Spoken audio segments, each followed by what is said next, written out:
Hello, everybody, and welcome back to Suits and Laterals. This is episode number 6. And hey, guys, we have a game this week. We have a real live game. Probably not going to be the focal point of our discussion tonight. We got a full house. I got Chris Green joining me from Northern California. I got Damian Bowman joining me from Northeast Ohio.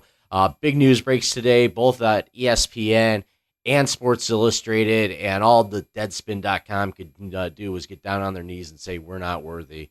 A lot of investigative reporting, a lot of authors, a lot of sources, a lot of trouble for the New England Patriots. They did avoid one big obstacle. They're going to have Tom Brady on the field against the Pittsburgh Steelers on Thursday night for their Super Bowl homecoming game.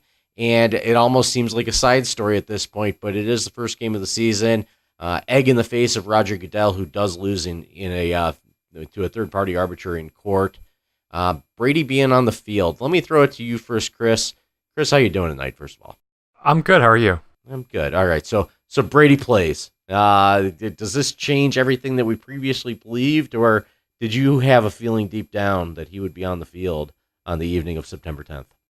I didn't think he was going to be on the field for the first game. I thought he was going to miss at least 2 games. So I'm really surprised that the courts have overturned this and the suspension completely. And I mean, especially since they couldn't come to any sort of deal to have him suspended for a game, it was pretty much all or nothing, and it ended up being nothing. So it is surprising that he's going to be out, and I definitely think it's a big deal because I think going into this game, if Brady's not playing, then you got to favor Pittsburgh, and since he is playing, I think you got to favor New England.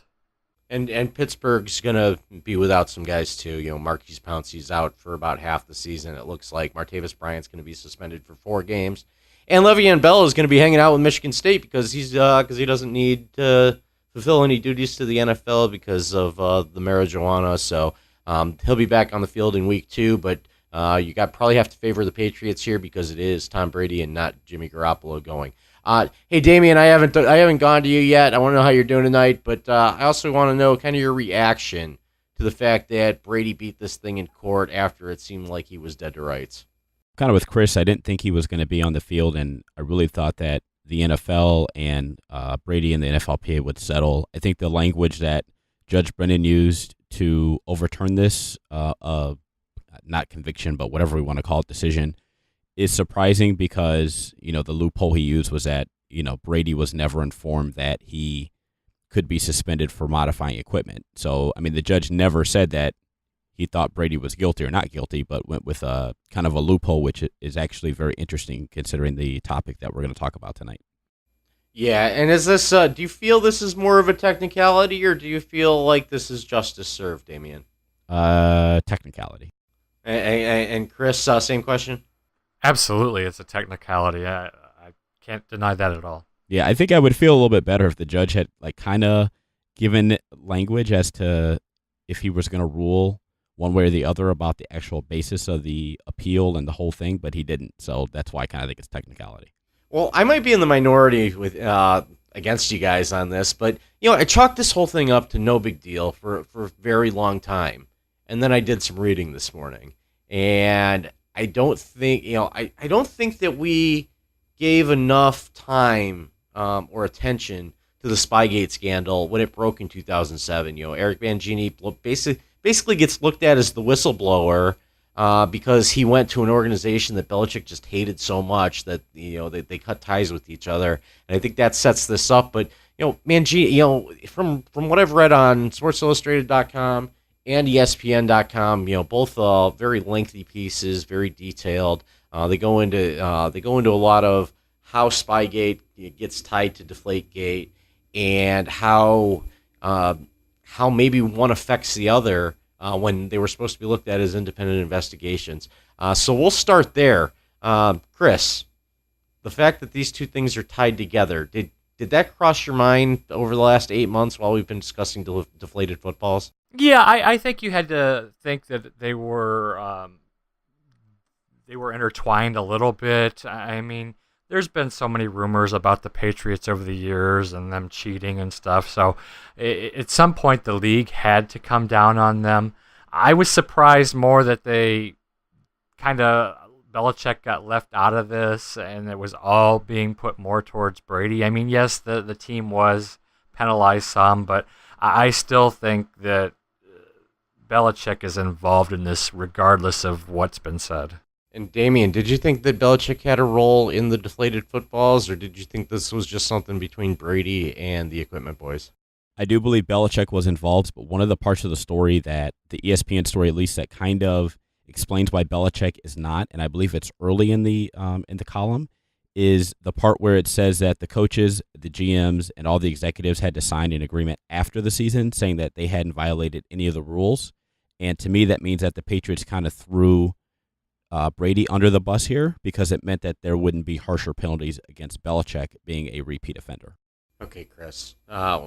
We did hear about Spygate in 2007. We had to figure that it was going on before the opening week. Did you believe? And I'm just asking for your personal opinion here.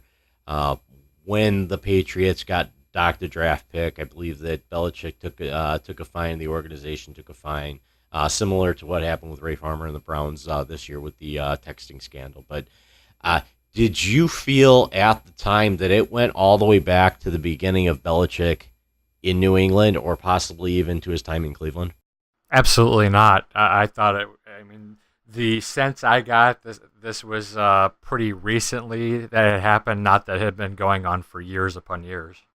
Damian, what kind of weight do you give to the owners who claim that the aggressiveness that Goodell took with this issue with Tom Brady was tied to, and perhaps a makeup call? What kind of weight do you give to that claim that Goodell is trying to compensate for what he didn't do 8 years ago?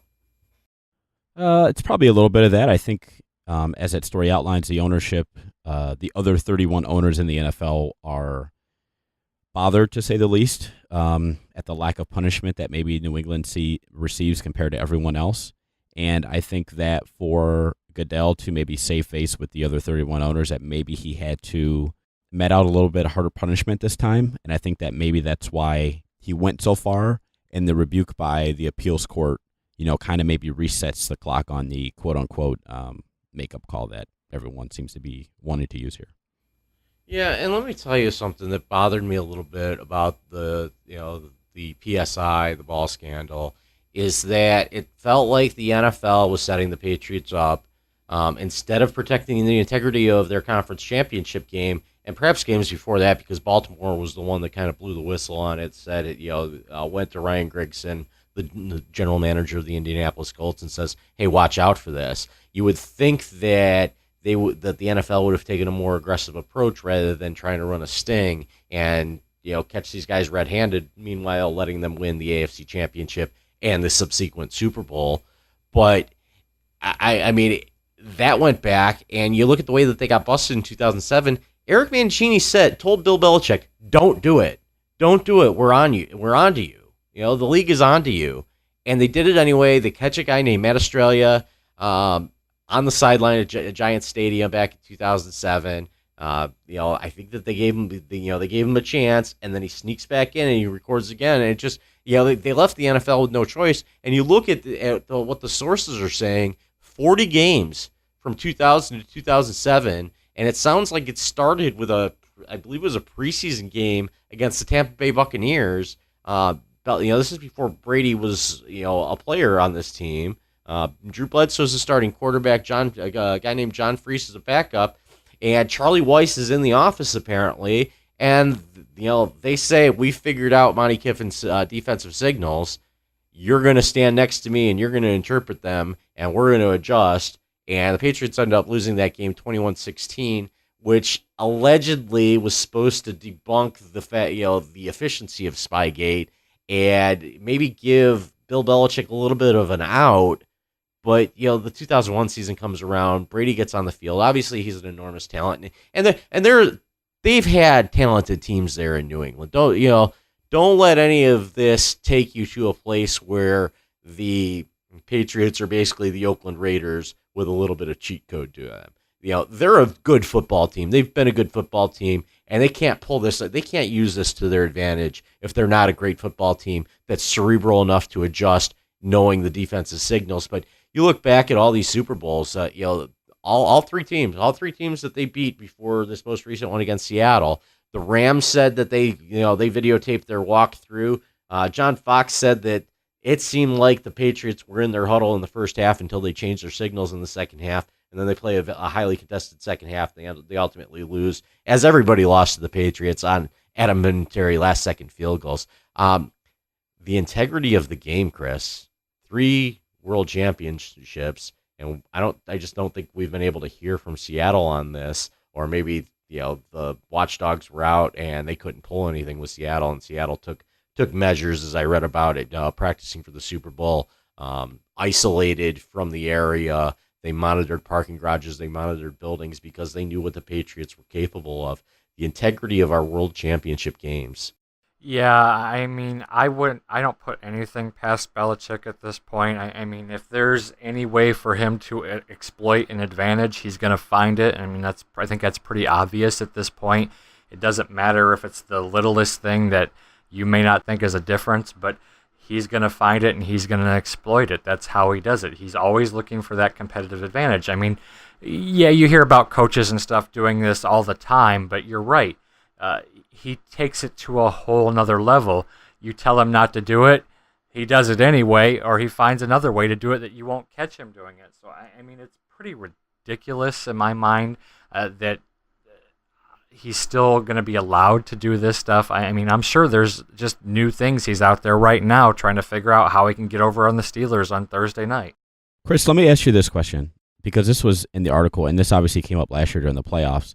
The play where their guy lined up on the line of scrimmage or whatever, what do you think about that play? Because they checked with the league before, and they told the referee that they were going to do it.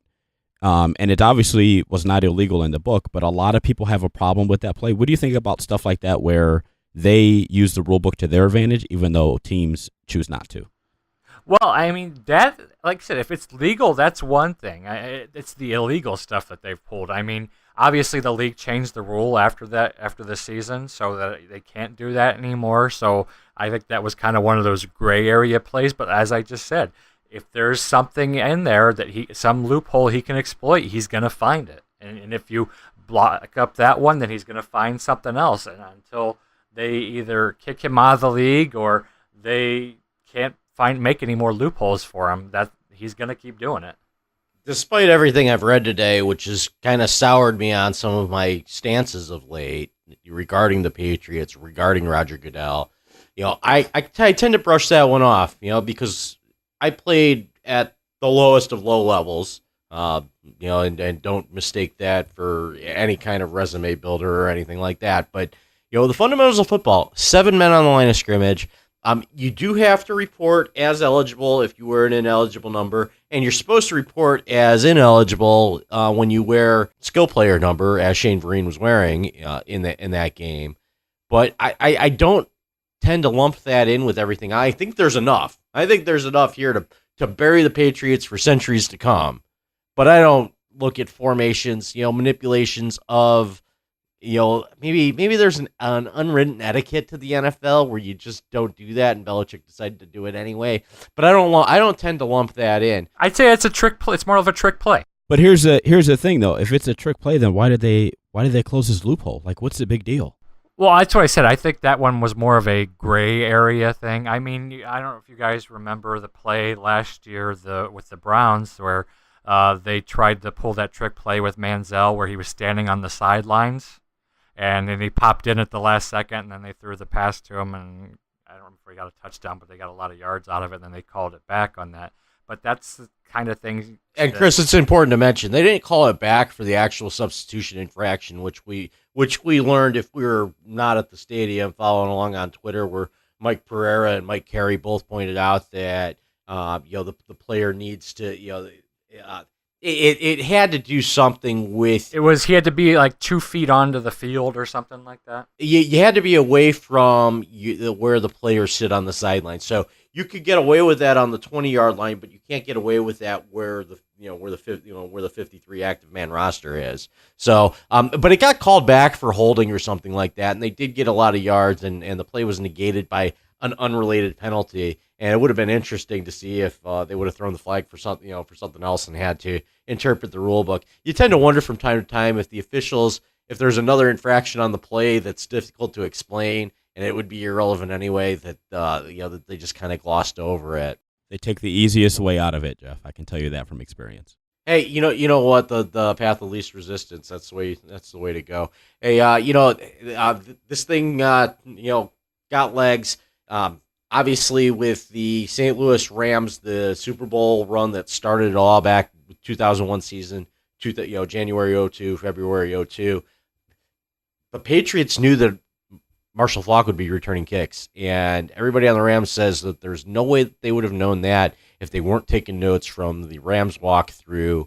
I believe that game was at the Superdome in New Orleans. So I mean that's where it starts to get shady. I think with the Eagles though, they had they had the politics in their corner. They had Arlen Specter launching an investigation, because he represents the state of Pennsylvania. And not only did he have the Eagles losing in Super Bowls, you have the Steelers losing in playoff games. And that 2001 AFC Championship game in Pittsburgh after the Tuck rule, which is crazy that we don't lump that in with all of this. Yeah, they go to Pittsburgh and they barely pull it out with special teams and defense against the Pittsburgh Steelers. They do just enough. Brady goes down. Bledsoe has to come in. And, so Arlen Specter, speaking of the interest of not only his favorite team, the Eagles, but also the Pittsburgh Steelers in that situation.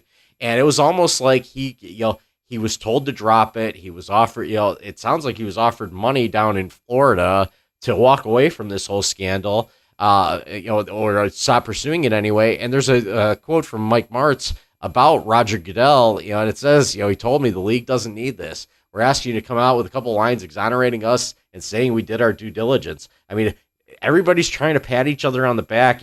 I think this whole thing is more about Bill Belichick and the naughtiness of the New England Patriots and not the mishandling of it by the NFL, but it's something that we have to acknowledge.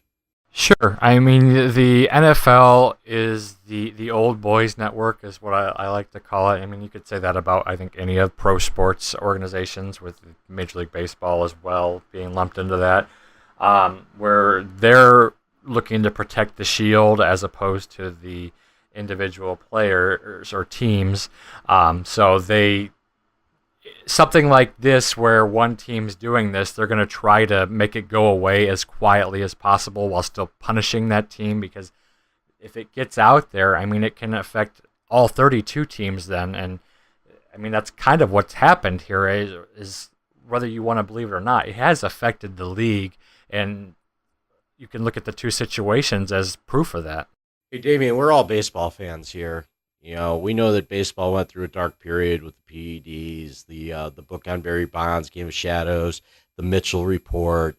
Is this as devastating to the NFL as that was to Major League Baseball? I don't think so. I don't think that people see it that way. I asked my grandfather about this, and he literally had no idea what Spygate or Deflategate or any of that other stuff was. And he kind of had like a clue about what Deflategate was, just because it had been on national TV. But when I said, I asked him, I said, do you remember anything about the Patriots stealing signals? And he goes, no, I've never heard of that. And this is a guy who, watches the nightly news every week and watches 3 or 4 NFL games, whatever, and had no idea. So I think that baseball has a different connotation to it because it's considered, America's pastime and all that other whatever. And I just don't think that as popular as the NFL is, that people see things like this as prohibitive as that, even despite Robert Kraft and Bill Belichick and Tom Brady and all that other stuff.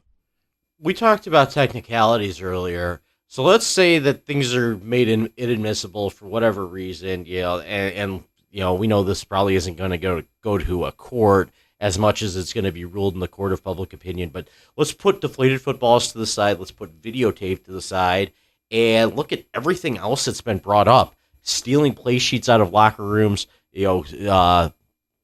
sifting through trash cans, looking for anything that might give you a competitive advantage, malfunctioning headsets on critical third down plays when you're trying to communicate with your quarterback. I mean, the list goes on and on and on and on, and it's just like, you have this Ernie Adams character who's supposed to be deciphering the signals. That's back with the videotape.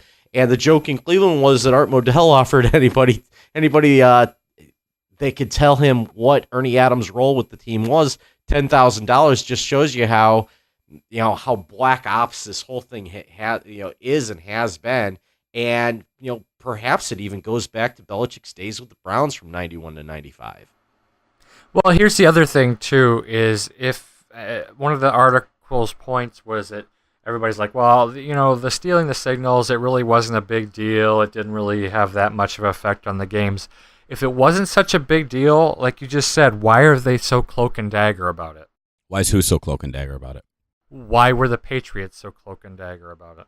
Why did they have their guys covering up their logos on their shirts and wearing regular media credentials as opposed to acknowledging they were employees of the Patriots when they were doing this stuff? Yeah, that's a fair point. I mean, I don't know that if they had shown up in their Patriots gear that everybody would have been on the up and up. So, I guess I understand what you're saying, but it kind of sounds like, and at the beginning of that ESPN article, that everybody steals everybody's signals and tries to figure them out.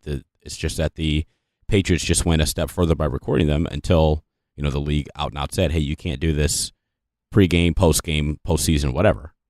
Yeah, I mean, you could say the same thing about Major League Baseball. I mean, as far as coaches stealing signs, you could say, oh, hey, so-and-so coach, I think it was Charlie Lau was one that they say, oh, he's always stealing the other team's signs. And you hear about the little controversies where you have people out in the dugouts, or I'm sorry, in the bullpens that are like with the binoculars trying to steal signs. But I think this is just to a higher degree with the whole videotaping. So, I mean, to me, I guess it's one thing to try and steal a signal when you're in the moment there, but when you're recording it and planning ahead of time for it, that's all premeditation right there. And it's interesting because actually the NFL rule said that you could record, but you couldn't use the signals for that game.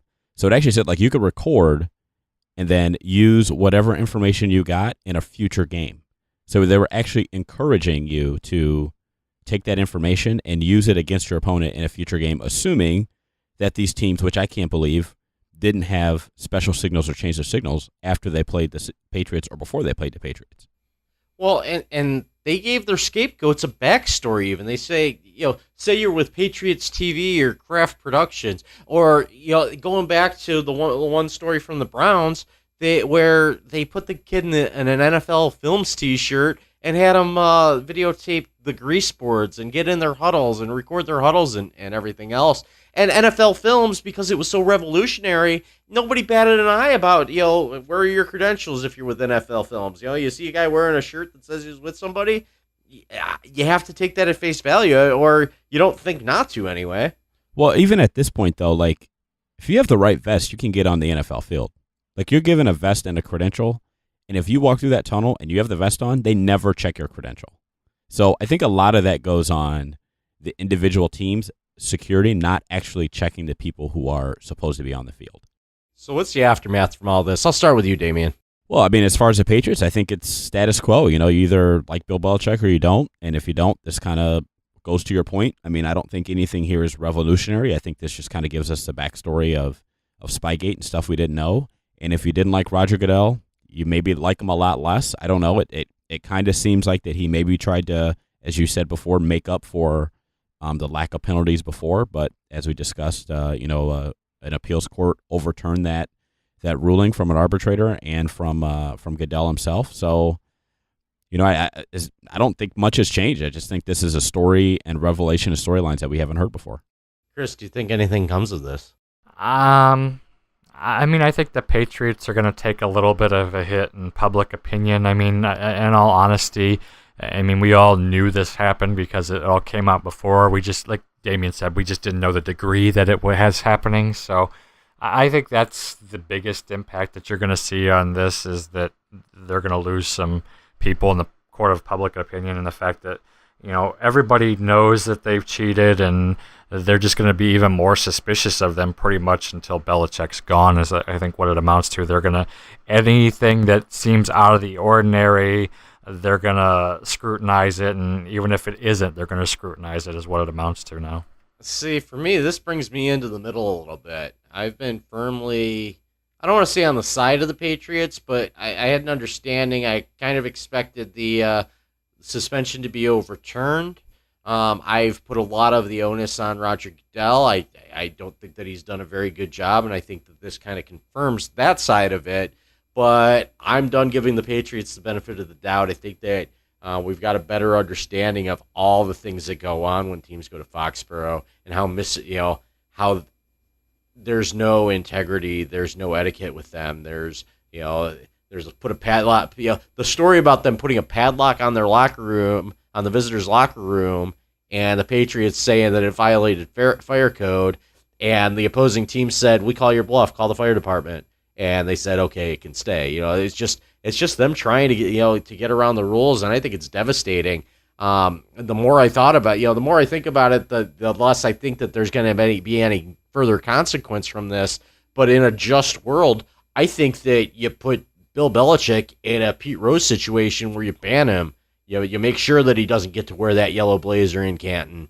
You pull a Donald Sterling on Robert Kraft because he's obviously implicit in all of this. As far as the players are concerned, they benefited from it, but they have paychecks to earn. I don't know that you could put it on any individual player, though. It sounds like they knew what was going on. It sounds like a lot of the assistant coaches knew what was going on, and I think that this should be the end of the Patriots' run. I mean, I really do. I think that they've got, they're going to have this year in them, but going forward, how can the league continue to operate with Bill Belichick as one of the faces of the shield, basically?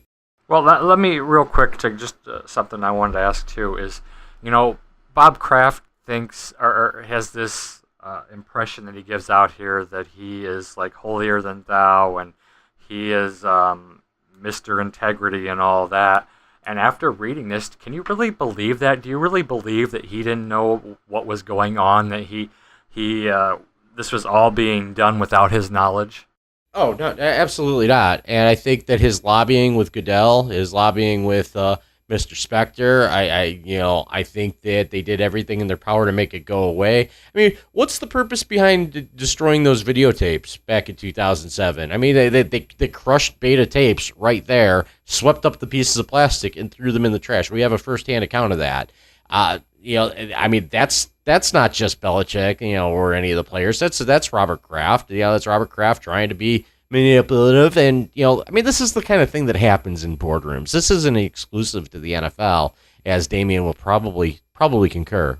Absolutely. I was just going to say, like, nothing that is in this story is not anything that does not happen in corporate America, in the Googles and the Microsofts and the IBMs and the Kraft Foods. I mean, you name your, obviously no relation to Robert Kraft, but whatever organization you want, this stuff happens literally all the time, every day. And the fact that Robert Kraft or Jimmy Haslam or Jerry Jones or any of these guys or Robert Blank are trying to pretend like they are the most honest person in the world is great, because that's what CEOs of major corporations do every day. So to me, this is everyday stuff for those of us who are in corporate America. Like, this happens all the time. Hey, we've barely scratched the surface with any of this stuff, but we're running out of time here. Chris, you want to put a bow tie on this and wrap it up with a final thought? Well, I mean, as informative as these articles were, like I said, I don't think it's going to change anything. But it's good to have football here again, real football. We can actually sit back and enjoy the games and not worry about all this legal stuff, at least for, I don't know, a week.